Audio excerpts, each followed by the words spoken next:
എൻ്റെ ടേക്ക് എന്തായാലും അടുത്ത സിനിമയോടുകൂടി എൻ്റെ ആട് വേൾഡ് അവസാനിക്കുക. ഇനിയാണ് ആക്ച്വലി ശരിക്കും സിനിമ തുടങ്ങുന്നത്. ശരിക്കും സിനിമ പകുതിയായിട്ടേ ഉള്ളൂ. അതുകൊണ്ടാണ് നമ്മൾ പാർട്ട് എന്ന് പറഞ്ഞ് ഒരു ജെൻസി ഡയറക്ടർ വന്നിട്ട് ആടിനെ കൺസീവ് ചെയ്ത് അവതരിപ്പിക്കാൻ പോകുന്നത് വേറൊരു രീതിക്കായിരിക്കും. സത്യമാണ്, അത് അങ്ങനെ വേണമല്ലോ. എൻ്റെ ഒരു ടേക്കാണ് അവസാനിക്കുന്നത്. ഇപ്പം ആട് ഫോറോട് കൂടി എൻ്റെ പേഴ്സണലായിരിക്കുന്ന എല്ലാ ക്യാരക്ടേഴ്സിനും ഒരു നല്ല കൺക്ലൂഷൻ കൊടുത്തുകൊണ്ട് ഞാൻ മൈൻഡപ്പ് ചെയ്യാണ്. പിന്നെ പ്രൊഡക്റ്റും ഇദ്ദേഹത്തിൻ്റെതാണ്. മറ്റാർക്കും ഇദ്ദേഹം ചൂസ് ചെയ്യുന്ന ആർക്കെങ്കിലും നല്ലൊരു കഥയുമായി വന്ന് അത് റീവാമ്പ് ചെയ്യാം. സ്പിൻ-ഓഫ്സ് ഉണ്ടാവും. എനിക്ക് പറഞ്ഞ പോലെ ആട് ഫ്രാഞ്ചൈസി എന്ന് പറയുമ്പോൾ അതിൽ എല്ലാ കഥാപാത്രങ്ങളും ഉണ്ടായി അല്ലെ. സ്പിൻ-ഓഫ്സ് എന്ന് പറയുമ്പോൾ ഒരു ഗ്രൂപ്പിനെ എടുക്കാം. മേ ബി ഷാജി പാപ്പും ടീമിനെ എടുത്ത് നമ്മൾ വേറൊരു ടെറൈനിൽ കൊണ്ടുപോയി പ്ലേസ് ചെയ്യാതെ അതിൽ ഒന്നോ രണ്ടോ കഥാപാത്രങ്ങൾ വേണമെങ്കിൽ അപ്പം നമുക്കതിന് ഹാൻഡിൽ ചെയ്യാൻ കുറച്ചും കൂടെ എളുപ്പമാണ്. നേരത്തെ നിങ്ങൾ തീരുമാനിച്ചിട്ടുള്ളതാണ് വൺ ലാസ്റ്റ് റൈഡോടുകൂടി ആട് എന്ന് പറയുന്ന ഫ്രാഞ്ചൈസി വിച്ച് ഇസ് എല്ലാ കഥാപാത്രങ്ങളും ഒരുമിച്ച് വരുന്ന അതിനൊരു കൺക്ലൂഷൻ വേണം. ഇനി ഇത് റീവാമ്പ് ചെയ്യുന്ന പോസിബിലിറ്റി ഉണ്ട്.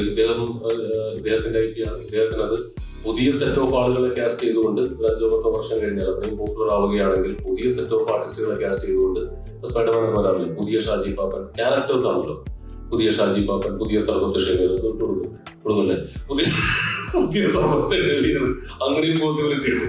അപ്പൊ അത് ഞാൻ കൗതുകത്തോടെ നോക്കിയിരിക്കുകയാണ്. എൻ്റെ ടേക്ക് എന്തായാലും അടുത്ത സിനിമയോടുകൂടി എൻ്റെ ആട് വേൾഡ് അവസാനിക്കുക.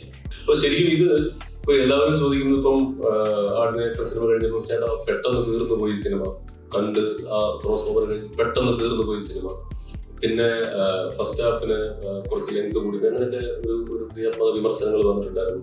വിചാരിച്ച സിനിമയല്ല, ഞങ്ങൾ ആട് 2 പ്രതീക്ഷിച്ചാണ് വന്നത്. അപ്പം ആദ്യമേ ഞങ്ങൾ പറഞ്ഞിരുന്നു ആട് 2 പോലൊരു സിനിമയല്ല, കാലഘട്ടത്തിന് ആവശ്യമായ മാറ്റങ്ങൾ വരുത്തിക്കൊണ്ടുവരുന്ന ഒരു സിനിമയാണ്, ബിഗ് ഫാന്റസിയിലേക്ക് മാറുകയാണ് എന്നൊക്കെ പറഞ്ഞു. പെട്ടെന്ന് അവസാനിച്ചതും ഈ ഫസ്റ്റ് ഹാഫിൽ നിങ്ങൾ ലെങ്ത് കൂടിപ്പോയി എന്ന് പറയുന്നതും ഇനിയാണ് ആക്ച്വലി സിനിമ തുടങ്ങുന്നത്.